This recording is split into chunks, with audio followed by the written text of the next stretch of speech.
Hello, I'm Michael Peregrine, partner at McDermott, Will & Emery. Welcome to the first in a new series of podcasts for healthcare boards entitled Surviving Disruption. Almost every day we see another example of what's called business disruption. Retailers like Macy's and Sears are closing stores. Cable TV is losing subscribers. Taxis are losing customers. The disruptors are companies that use technology, scale, and consumer insights to create a lower-priced, more convenient experience, drawing customers away from traditional companies and setting those companies on a path of compulsory cost-cutting and lost relevance. Healthcare's high costs and lack of convenience make it highly vulnerable to disruption. Although the size and complexity of healthcare have slowed the process of disruption, we're now seeing innovative, non-traditional competitors offering healthcare that is more convenient, lower priced, and more compatible with the digital era. From our perspective at McDermott, we see the potential disruption of traditional healthcare as a central challenge for healthcare governance. Threats of business disruption check a number of corporate governance boxes: the responsibility to sustain the mission of the organization, its oversight of strategic direction, board composition and refreshment, and the structure of its decision-making process.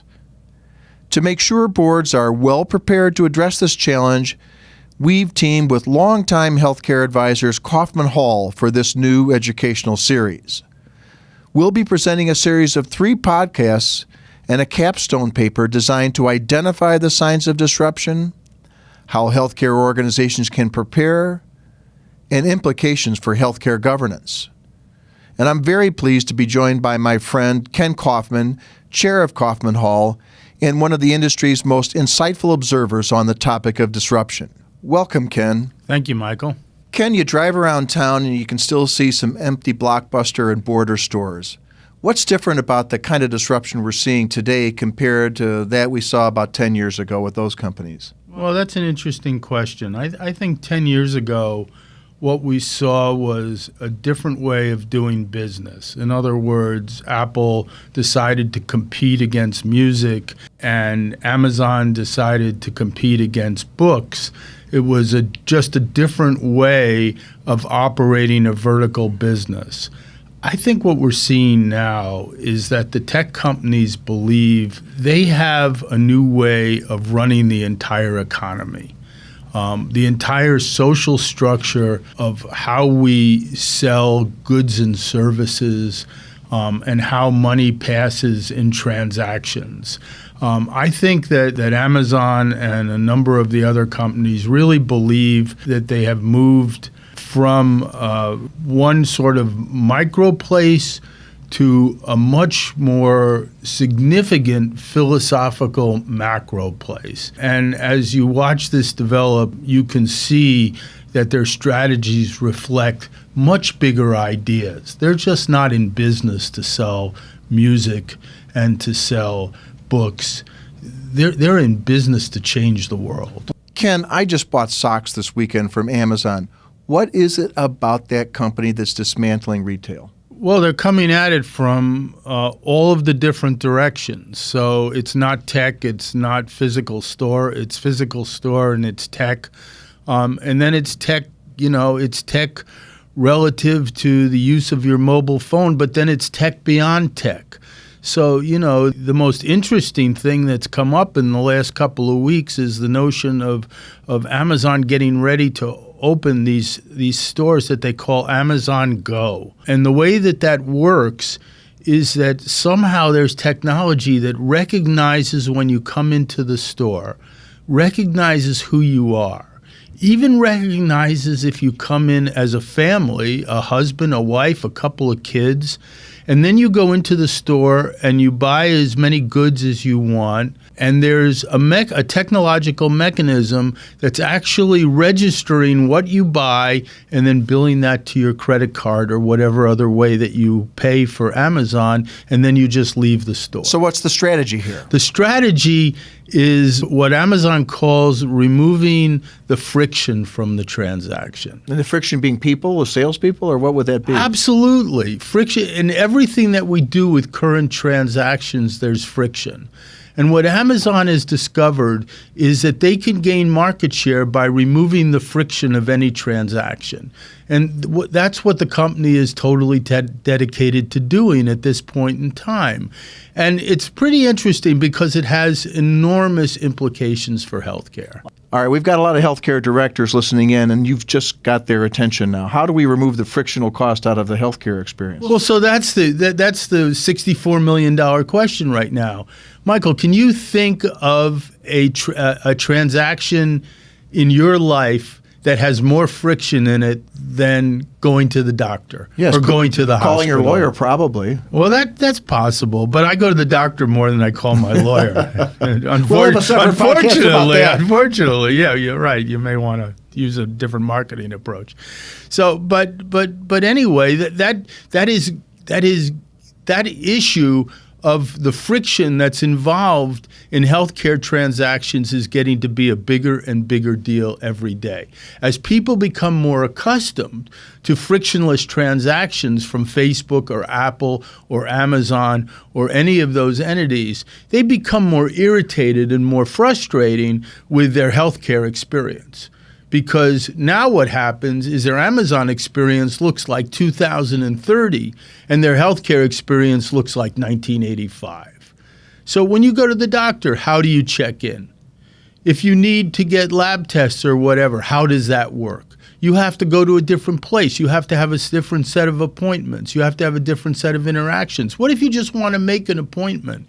50% of the transactions that were done for Black Friday sales that were done on tech instead of in stores were done on mobile phone. We're going to the point where we'll have a totally mobile phone-driven economy as opposed to any other kind of access. So you think about that, and you think about making an appointment with your doctor and how easy it is to have to call and wait for somebody to pick up, or try to get connected to an electronic scheduling device.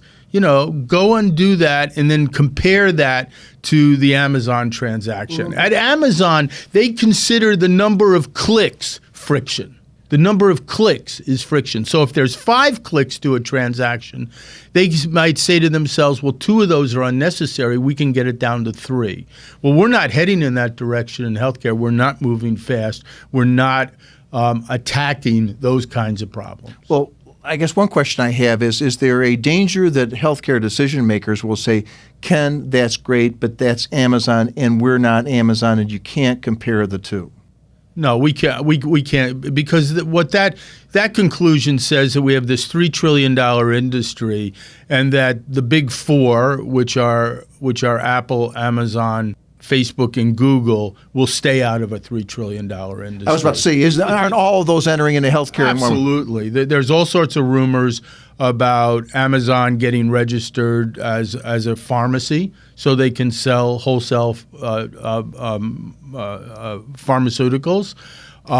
And there was this rumor that everybody saw in Bloomberg about 2 weeks ago that Apple had actually made a run at a couple of major healthcare clinics in order to buy them, and then take that, I would certainly imagine, in an entirely different direction. Well, then there's the real question, how fast is that change coming? What's the time frame that you see in terms of the disruptors starting to make their move into healthcare? Well, I think, it's one of those things. I mean, what we've seen, of course, the way this works in the internet economy, is things seem to start slow and then they go very fast. and we've definitely been in the slow part in healthcare because of all the regulation and the way that healthcare is organized and structured in the U.S. It's not like you can attack a single company, right? In books, you could attack Borders, you could attack that basic approach, but in healthcare, it's all diverse, and there isn't any single company that you can attack. But my sense is that this is moving at a faster and faster pace. It's not going to be, as I described to a number of my clients, you won't see this change as a nuclear explosion. You'll see it as death by 1,000 cuts. And I think there are more and more cuts every day. Is there one aspect of the industry that's more suspect in terms of being hit first? Oh, yeah, absolutely. All of the outpatient and consensual transactions, all the transactions where a patient has to decide to do that, as opposed to being admitted to a hospital by a doctor, which is something you have to do whether the doctor says, I need you to be in the hospital. But all of the other imaging, lab, any kind of outpatient work, home health, all of these things that are really individual businesses in healthcare that could be have those transactions reorganized, restructured, made much more convenient, much more accessible, and then, of course, the inevitable attack on price, which the internet economy always does. But this is where your concept of friction and frictional cost comes into play most on these kind of consensual transactions. Right. Absolutely. It's how easy can you do it? I mean, do you have to go right now? If you have something, do you have to go to the hospital? Is it possible a company could develop this and they would make all of those things possible in your home, just the way that Amazon delivers all these things right to your home? Not to get ahead of ourselves, but in the internet economy, that's what they call the last mile. And this is a really super fascinating concept, and I have to give credit where credit's due to a guy by the name of Scott Galloway, who is a marketing professor at NYU, who has really researched deeply how the internet economy works in this regard. And the last mile is how a good or service gets to you. For years and years, the way our economy was ordered is we could do everything in convenient and accessible to our customer except for what was referred to the last mile. And what Jeff Bezos realized was that there was an extraordinary amount of market share and an extraordinary amount of revenue and profitability in solving the last mile. And that's what he's done. That's what Amazon Prime is all about. That's what getting delivery in an hour or 2 hours or a day, in that you don't have to go to the store. You don't have to go someplace. They take responsibility for solving the last mile. Now, that's the problem that we have in healthcare, because we make all of our patients deal with the last mile. We are not saying to our patients, we will solve the last mile for you. So if we don't begin to think like that, then it's an absolute invitation for Amazon and Google and Apple to enter in using their high-tech capability and saying, we'll solve that friction for you, we'll solve that last mile for you, we'll make this a completely different experience than what you've been accustomed to. If I'm a director and I'm sitting there listening to you and I'm slowly starting to get the pen out of here and take some just notes of things I've got to do, what are some examples of what Amazon's doing that are the most obvious steps that can be taken by a healthcare organization? What are some examples of things that you see Amazon doing? You mentioned Amazon Prime. What's the comparison or the analogy to healthcare? First of all, we have to get pluralistic. We have to offer the patient the mechanism for gaining care that they prefer. Not the one that we prefer as providers, but the one that they prefer. Do they want to be treated in the home? Then we need to treat them in the home. Do they want to drive a mile from their house? Then we have to have a way of treating them a mile from their house. Are they more comfortable being in an inpatient hospital environment? It's just a process and approach that makes them most comfortable. Then we have to find a way to bring them into the hospital to take care of them. But we have to make the hospital a frictionless experience, which right now it's anything but. Well, you're suggesting to me that one of the questions is, how does Amazon get their data, and how can we replicate that in the healthcare system?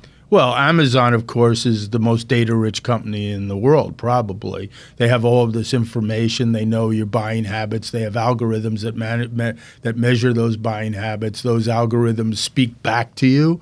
It's just incredible. If you want to look, if you want examples of how to think about this, Spotify is the most amazing of the tech companies for anybody who uses that. If you use Spotify for a couple of weeks and you identify songs, you go on the search and you identify songs, within a couple of weeks, they have an algorithm that reads your preferences and they begin sending you everyday song lists that are just the same song list that you would put together if you had done it yourself. That's how accurate the algorithm is.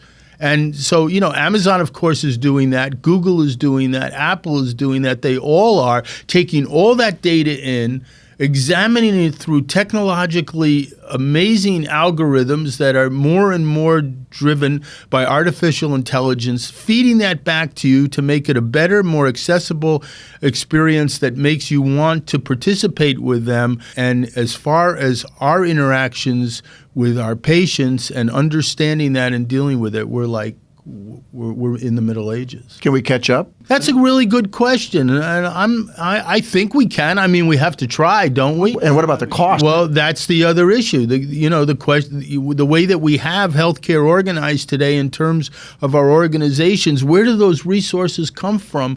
How much? Where does that? How big does an organization need to be in order to have those kinds of resources to participate and compete on this level? Well, we'll talk about this more in our second podcast, but in broad strokes, Ken, I can envision board members who are on the finance committee or on the IT committee listening to this and saying, do we have a shot? Do we have the resources to do this? Is this possible? Is there a glass half full message to those folks from this conversation? Well, I'm not sure it's a glass half full. I think that all organizations in healthcare right now have to be minding their most important strategic P's and Q's, and that is predicting the future. Because you can't have a strategy that's worth anything unless you're successfully predicting the future, right? I mean, out in tech land, especially, if you listen to the Google guys, they say, those people who successfully predict the future will own the future. Those people who don't will be overtaken. And that's what even these big giant companies believe that. And so, the question is, can you put the proper assumptions together to predict the future? And can you understand your existing business model? Can you understand the positives and the challenges of that business model? And can you pivot in the directions that you need to? Do you have the intellectual capital to make that pivot? Do you have the attitude and desire to make that pivot? And do you have the money to make it? Well, those are the governance questions we're going to explore in future podcasts in this series. My final question to you, Ken, is business disruption in healthcare a possibility or a certainty? Oh, it's a certainty. It's a certainty. We all live the four organizations in the world that have the largest market cap are the four that we just talked about. And if you're the strategic planning committee, who are you going to watch as the driver of that disruption? Well, I think you have to watch the entire tech environment. I mean, obviously, Amazon is really the leader right now, but all of them have the capabilities of stepping in. I mean, look at Google. Google has an 85% market share in search, but it's not a search company. It's also the leader in development of self-driving cars. So, we've got this gigantic tech environment. We've got this huge tech circle, and it's got all of these different things going on in terms of how it interacts with the customer base and how it uses artificial intelligence and how it develops algorithms and how it makes things convenient and accessible. And we've got to look deep into that. We have to understand that internet economy. We have to understand that everybody is participating in that internet economy, not just people in California, and that we have to see how our healthcare organizations can adjust and adapt to that new environment, that new business model. Ken, we'll pick that up in our second series. Thanks so much. Thank you, Michael. The views, opinions, and positions expressed in this podcast are those of Michael Peregrine and Ken Kaufman, and do not necessarily represent or reflect the views of McDermott, Will & Emery. These podcasts have been prepared by McDermott, Will & Emery for informational purposes only, and do not constitute legal advice.